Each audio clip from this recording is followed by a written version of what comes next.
Assalamualaikum warahmatullahi wabarakatuh. Perkenalkan, nama saya Bagas Pratama dengan NPM 24592011105 kelas 4C. Di sini saya ingin mengerjakan langkah-langkah UTS, analisis dan perancangan sistem informasi yang diampu oleh Bapak Zuhdi. Nah, di sini saya menjelaskan langkah-langkah pengerjaan yang sudah saya lakukan. Sebenarnya saya sudah mengerjakan, tapi saya jelaskan lagi langkah-langkah dari awal. Dari awal saya memahami yang pastinya studi kasus. Ini saya baca studi kasusnya untuk memahami deskripsinya sistem plafon PVC ini seperti apa, yang bertujuan untuk mengetahui kebutuhan sistemnya secara keseluruhan, terus menentukan tujuan sistemnya, yang mana sistemnya ini untuk mengelola penjualan dan pemasangan plafon PVC secara terstruktur. Kemudian menentukan fungsi utamanya seperti kelola produk, pelanggan, pemesanan, dan penjadwalan. Nah, untuk yang produk itu untuk mengatur data plafon, pelanggan untuk menyimpan data, pemesanan untuk proses order, dan di sini saya menentukan aktornya sistem. Dan saya identifikasi pihak yang berinteraksi dengan sistem ini, ada admin, ada pelanggan, dan juga tim pemasangan. Admin ini untuk mengelola sistemnya, pelanggan untuk mesan, dan tim pemasangan untuk melakukan pemasangan di lapangan. Kemudian menentukan peran masing-masingnya. Admin tentunya untuk mengontrol penuh data, kemudian pelanggan untuk layanan, dan tim pemasangan untuk eksekutor. Kemudian saya menentukan proses utama sistemnya. Di sini ada kelola data produk, ada data pelanggan, ada pemesanan dan penjadwalan. Di sini juga proses menunjukkan aktivitas utama yang terjadi di dalam sistem ini mungkin agak rumit, dan aktor yang digunakan sebagai dasar pembuatan nanti diagram yang akan saya buat, yaitu use case.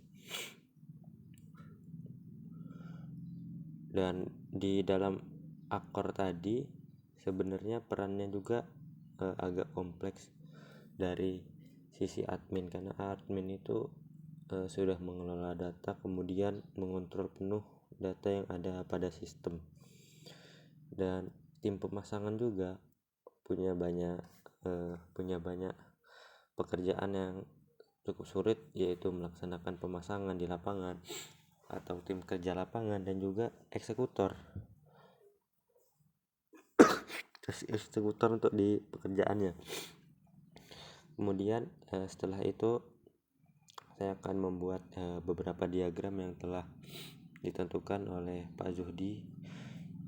Diagram di sini saya membuka diagram sudah saya buat tadi di Draw.io. Di sini diagram konteks ini menggambarkan sistem sebagai satu proses besar dan menghubungkan sistem dengan aktornya ada 3. Ada pelanggan, admin, dan juga tim pemasangan seperti tadi. Pelanggan untuk mengirim pesanan, admin mengelola, tim pemasangan menerima jadwal dan pemasangan. Kemudian ada aliran data utamanya, yaitu input data pelanggan, pesanan, sedangkan outputnya itu jadwal atau laporan atau informasi. Nah, diagram tadi juga sangat berkaitan dengan diagram yang lainnya, karena diagram konteks itu hubungan luar sistem ya.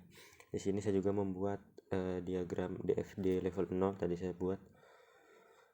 Nah, di sini agak banyak gara-gara ada kelola produk, pelanggan, pemesanan, penjadwalan, dan menambahkan komponen, yaitu ada entitas eksternalnya tadi, ada admin dan juga pelanggan. Kemudian data store-nya ada database produk dan database pesanan.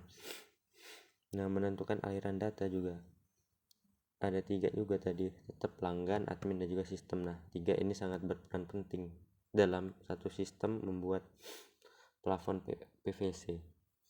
Dan DFD 0 ini jelasin bahwasanya bagaimana aliran data itu secara lebih detail dibanding diagram konteks yang saya buat di awal.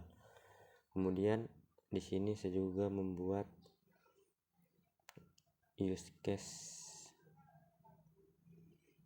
diagram yang tadi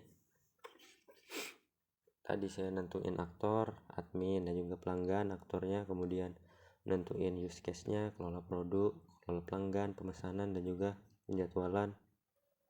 Kemudian menghubungkan aktor-aktor dengan sistem, misalnya admin dengan semua pengelolaan data atau pelanggan ke pemesanan.